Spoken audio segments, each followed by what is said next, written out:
Hey everybody, it's Henry with the Film Buds podcast. Please make sure to rate, review, and subscribe to the show. And if you're listening to this on YouTube, please let us know your thoughts in the comments. Thanks. 84. Let's get to Dungeons and Dragons Honor Among Thieves, which is currently available on Amazon Prime to stream. It's directed by John Francis Daly and Jonathan Goldstein, who also did Game Night with Jason Bateman. It came out in early 2023, I believe. It stars Chris Pine, Michelle Rodriguez, Roger Jean Page, Justice Smith, Sophia Lillis, Hugh Grant, Chloe Coleman, and a few others. And the synopsis is: a charming thief and a band of unlikely adventurers embark on an epic quest to retrieve a lost relic. But things go dangerously awry when they run afoul of the wrong people. So, first off, I have never played D&D. Never was really around that. I just got interested in other games when I was growing up. Like, I was more of a Yu-Gi-Oh, Gundam Wing sort of guy, amongst a few other things. So D&D was something I was always aware of, but never played. Still haven't. But I was fairly aware of the sort of game that it was, the world itself, etc.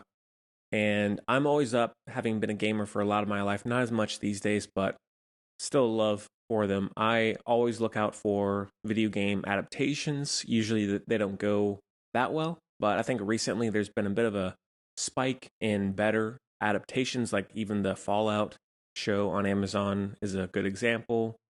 And so I was looking forward to this one. I didn't see it in theaters, but I love Chris Pine. I love Michelle Rodriguez, the whole cast. I like Sophia Lillis from It. So it has a very good cast. I didn't love Game Night as much as some people did, but it was still very creative and it left a mark in some ways. And overall, long story short, I liked it more than I thought I would, because I remember when it was announced, people were like, this is going to be horrible. Like, this cannot go well. They're going to ruin it. It's going to be a horrible adaptation. And having just had Warcraft come out maybe 7 or 8 years ago, which I did review on one of the first dailies, so you can check that out, which I actually like that movie to a certain extent, but I think people were like, uh-oh, this is going to be bad.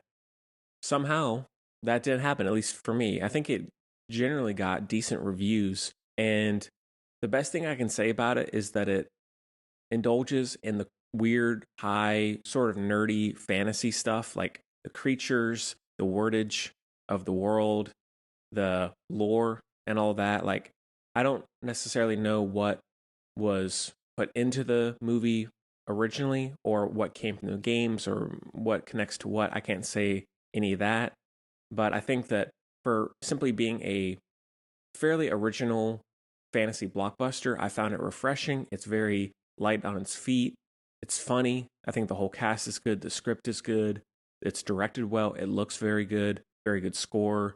And so I think while it wouldn't be my favorite video game adaptation, and let me know your favorites or least favorites in the comments if you're listening to this on YouTube or in any other comment platform, I think it's still one that I can always go back to and pop on because it's just a nice escape into fantasy worlds. And talking about stuff briefly that didn't love or that brought it down, it is a little long, I think. It, not to say a 2 hour movie, 210, is offensive. Maybe it's more of a pacing thing, a script thing, I'm not sure. But I did find certain points to sort of drag, maybe tread water a little too long in certain places. And I think the third act showdown went on a little too long. So I was kind of ready for it to wrap up at a certain point, but not a huge deal. That's just something that immediately stuck out to me. And also another thing, I know it's hard to really reinvent fantasy, like mythical fantasy, now that we've had everything from The Lord of the Rings to The Witcher or Warcraft, Game of Thrones, you name it. Like, we've had so many big fantasy, high fantasy things that creating a unique look for fantasy is pretty darn difficult, especially consistently. And there are some locations, some visuals, some designs that feel as unique as they could be. but I think there were points that really did feel too Lord of the Rings, Hobbit, Middle Earthy to totally look over, look past. I think that there were times where I was like, wow, this looks like the Mines of Moria, like really things that stuck out to me a little too much. And it's whatever. Like, it's not a big deal. It's not a deal breaker, but I can't help being such a big fan of other films and shows in this world to not think of that. So maybe some people didn't feel that way, others did, not sure. Let me know.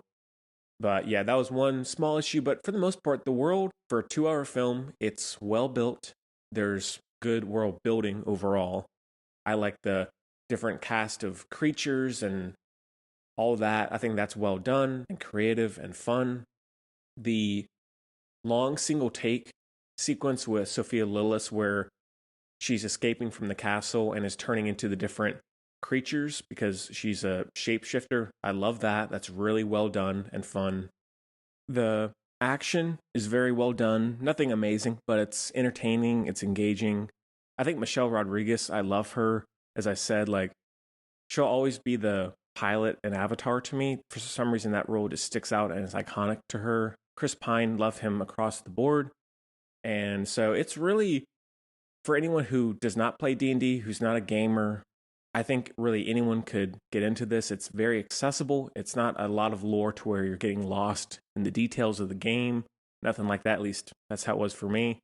So if you're skeptical, if you don't know anything about that, give it a shot. I think you could do a whole heck of a lot worse when it comes to video game adaptations, fantasy, because at least this one is trying to do something different and in a lot of ways succeeds.